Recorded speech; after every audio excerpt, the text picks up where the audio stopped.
Hello everyone and welcome to today's edition of YBA Today. I'm Max Clemons. We've got our news team over here of Johnny, Lane, Dylan, and Jimmy. Today we have the pleasure of interviewing one of our own world-famous broadcaster, Eric Clemons. He's worked on many notable networks including ESPN, Fox, BET, NFL Play-by-Play, and it's an honor to have you here, Eric.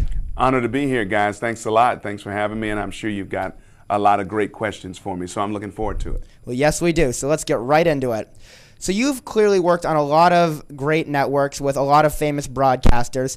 How do you handle the different personalities from broadcaster to broadcaster, especially if there's ones that you have to work with that you don't particularly like? Wow, that's a well-thought question. That's great. And there were quite a few that I didn't like. You know, in this business, especially on the talent side of it, we have a lot of guys with egos that can't fit inside of our studios here in Natick or can't fit inside the entire state.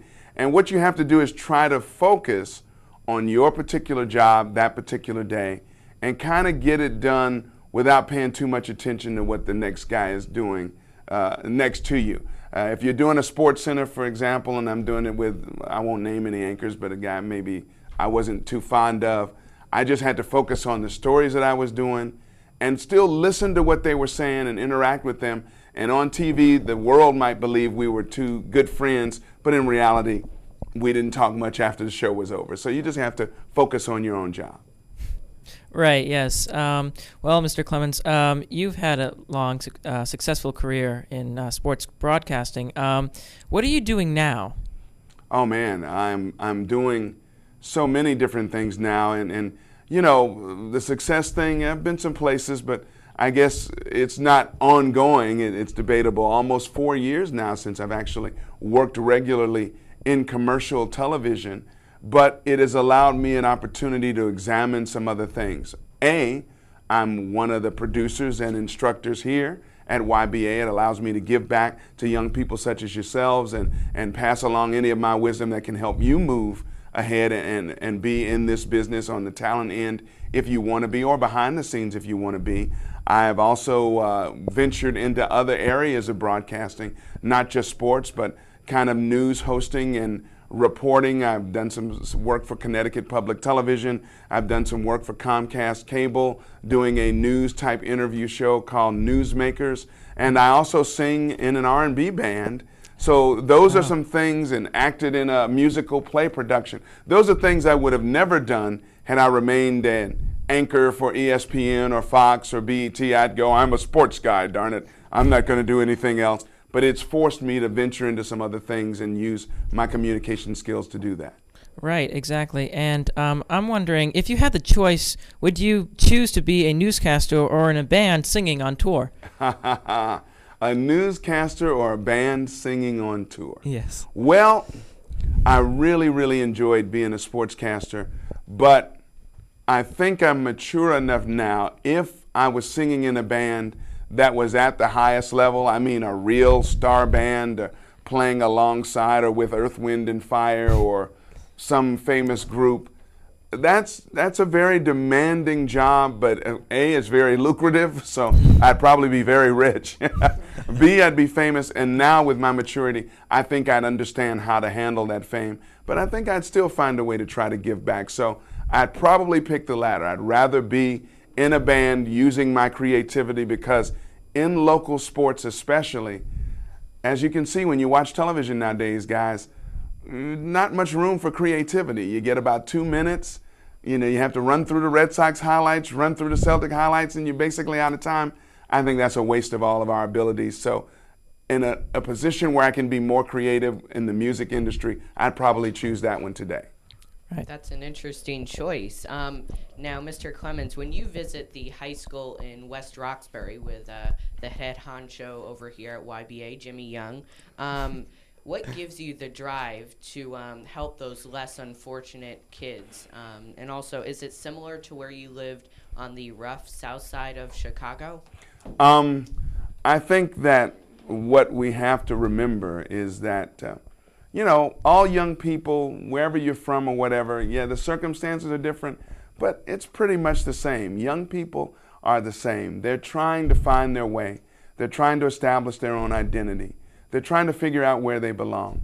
And as long as we remember that, and as long as we give them genuine love and care, I think they see that. Any young person, whether you're from Natick or the rich side of town or the poor side of town, I would have been probably one of them. I was from the south side of Chicago, not an economically advantaged area. Certainly I wasn't starving or anything. Look at me. I didn't starve as a young person. But we certainly didn't have exposure to a lot of things. I think as long as children from anywhere know that I or Jimmy Myers or Jimmy Young care about them and are trying to reach out to them to help them learn a skill that they could take and make themselves into something greater than maybe even their own expectations, I think they respect that. I think some of them listen and they want to take this and do the best with it. So giving back is very important to me. And the reason why I give back is because there was a time in my life where I was one of them, and the expectations of some might not have been that high for me, but I always had high expectations of myself. I always believed in myself, and all I needed was to see that somebody else believed in me, and then I could take off. And it worked out pretty well. I do think that's a great thing that you're doing. And also, would you give one piece of advice to young broadcasters like myself? One piece of advice to young broadcasters. Well, I'll give you a few nuggets. If you're going to go into a specific area, that's good, especially niche areas. And if I know that was Lane that asked the question, Lane, your niche is technology. I think that's a beautiful niche. I think that's not something a whole lot of people do. So you can take that niche and do so many different things with it. If you're in sports, I mean, I've seen people make a great career for themselves just because they knew boxing or just because they knew soccer better than most. Some of those sports that are up and coming. Find a niche and know it, and learn as much as you can about every aspect of the business, in front of the camera, behind the camera, how to put a show together, because there's so many outlets on the web. There's so many things that can be done now that people are overnight successes just because they put a little program up on the web, and now they're an expert and they're making tons of money because they had a brilliant idea that they thought of, produced themselves, and put on the web. See, I was just a talent, so I didn't know much about editing. I didn't know much about what was going on behind the scenes, and it really hurts when the jobs go away and now you have nothing to offer but talent. But if I knew how to edit, if I knew how to produce, if I knew how to do some of those other things, maybe my career could have lasted longer and ventured into different areas. It is quite amazing how things happen so quickly and go viral over the web. Oh yeah, so like how did you get interested in broadcasting? My interest in broadcasting, I didn't even really know it was an interest. I was a weird kid. Imagine, growing up in the inner city where there are lots of apartment buildings on your block. I mean, literally, I could come outside one day on the south side of Chicago and find 17 other kids and play a game of softball. That's not so easy to do when you live in the suburbs and you might not have 17 houses on your block. But that's the kind of way we grew up. And I was the kind of kid that took his glove and his rubber ball and threw it off the side of the wall, and I would always be calling play-by-play to myself. So I'd throw the rubber ball off the wall. There's a fly ball deep to center field. Clemons goes back, makes an unbelievable catch. And everybody in my building would wake up because they'd go, there's Eric out there, playing like he's one of the Cubs. But when they saw me on TV later, they all knew, wow, if anybody was going to do that, we knew it would be him. So that I didn't know it was an interest in broadcasting at the time. I was just a nerdy kid who loved sports and could do a batting stance of everybody in the major leagues. And if I didn't know the rookie, I would watch a game and learn him just so I could do his batting stance, that kind of stuff. And when you have a specific interest like that, you can take it into an area in broadcasting. And fortunately, I was able to find a college where I could major in radio, television, broadcasting, and venture into a career off of it, sportscasting specifically.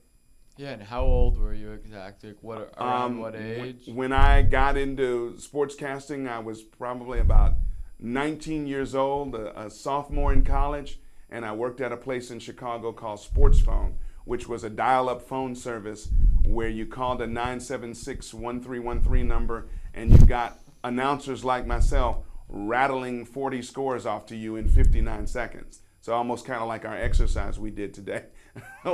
It wasn't musical. It was the White Sox beat the Twins 3-2. Cubs over the Braves 4-3. And you know, you see I can barely do it right now, but we had our little script in front of us and we'd have to rattle off those scores. And a funny side note to that, one of our biggest fans was the legendary Pete Rose. So when Pete Rose got into trouble for gambling, I kind of knew, wow, he must have been gambling, because who else would call a 976 service every 15 minutes to get updates on baseball scores unless they were betting or a big time fan. Pete Rose was one of our biggest fans, so you put 2 and 2 together. And now, of course, he's admitted that he did play some bets on other sports and stuff, so maybe we'll see him in the Hall of Fame someday. Just thought that would be a nice side note. All right. Well, after finishing second year class at Columbia College, Wow, you knew that? were you surprised to get such a great opportunity to go to Mobile, Alabama as your first job in sportscasting? Yeah, I wish I could tell you that finishing ranked second in my class had anything to do with it. It really didn't. Went to a liberal arts college. It wasn't, you know, it wasn't a Harvard or anything like that. I mean, you know, we had to do papers and lots of work and stuff, but nowhere near as academically demanding as some of the schools that many of you guys might be considering in the future. But, you know, I had to work hard for my second in the class. But unfortunately, when you're getting in this business, people want to see what you can do.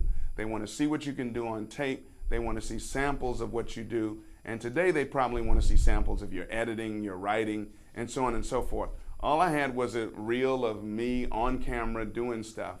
And actually, it was really bad economic times when I graduated back in 1981, as it is now. I mean, it was almost the same kind of economic situation. People were being laid off.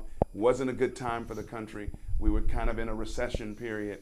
And when I graduated in '81, it actually took me almost 3 years to break into commercial television. I didn't get hired in Mobile, Alabama until 1984. And that was only because a recruitment director was in town for NBC television stations all over the country. And contacts are good too. I had a contact, a local sportscaster in the town at the time named Chet Kopic, who put me in touch with this person, who put me in touch with the people in Mobile, who decided to give me an opportunity to be the weekend sportscaster down in Mobile. And honest to God, guys, I didn't even know where Mobile, Alabama was, being a Chicago boy, when I took the job. But when you're talent, you got to go where the work is. You got to move down where the jobs are. I moved on down to Mobile, and as they say, the rest is history. So let's talk more about your broadcasting career. You clearly worked at a lot of networks over your long career. What was some of the differences in between networks when you switched between them? Were there any things that you were surprised that one network did that others didn't? Yeah, so that's another good question, Max. I mean, when I worked, ESPN was the first network I worked at, and ESPN at the time was still growing. It was kind of loose. The ESPN you see now compared to the ESPN that was on in 1987, it's like night and day. First of all, they're on like all the time. They got all these programs and different things and all these people. When I worked at ESPN, there were maybe 250 people that worked for the entire company, and our only office was in Bristol. Now there are 4,500 people that work in Bristol, and another several dozen that work in LA, and all kinds of offices and radio and all this other kind of stuff that did not exist. So just from the point of sheer growth, it was a much smaller place, and things were a little more relaxed. It began to change, and they began to become more serious, and they set the goal of really becoming the worldwide leader in sports, and they wanted people to really be serious about delivering sports news, just like you watch Dan Rather on the CBS Evening News or anything like that. ESPN set that goal to be that for sports. Fox was more specific. We just did football, and I worked 20 weeks a year during football season. And after football season, I was on my own. I could do whatever I wanted. So that was a nice gig. You're off for 30 weeks a year and you're on for 20 weeks a year, but those other 30 weeks a year, I was still getting paid. So I was large, man. That was nice. BET, same thing, very specific. I called football games. Once the football game or that season was over, you get your next assignment and you move on. So ESPN was a little more encompassing. Fox and BET, little more pressure to do your job well because it's so specific and all these eyes are watching you. And so little different, but really stay within yourself, stay focused on your job in hand, do the best job you can do, and usually everything gets taken care of from there. So was it hard to transfer from network to network once you left a place and you had to get accustomed to somewhere new? Not really, because like at ESPN, I had to move pretty much somewhere around Bristol because the majority of my job was anchoring sports centers or reporting. Whereas with Fox or Fox Sports Net, I just had to know where the next airport was. So with Fox, if this week's assignment was Lambeau Field, Green Bay, I had to coordinate with my producer. When are we flying into Green Bay? When are we going to talk to Brett Favre? When are we going to talk to Coach? What are we going to do for our pregame report? And pretty much, how cold is it going to be? Whereas ESPN, you got to read all the papers and know what went on the night before and know what's going on and production meetings and all that. Whereas with Fox, I worked with people, but I was almost never in Los Angeles with James Brown and Terry Bradshaw and all those guys. I was the guy bouncing around. So the focus of the job is a little different. When you're a play-by-play guy, your focus is those two teams you're calling that particular week. You're calling those teams, getting your information, getting your board ready to call your game that week. But once that game is over, that's the beauty of the play-by-play.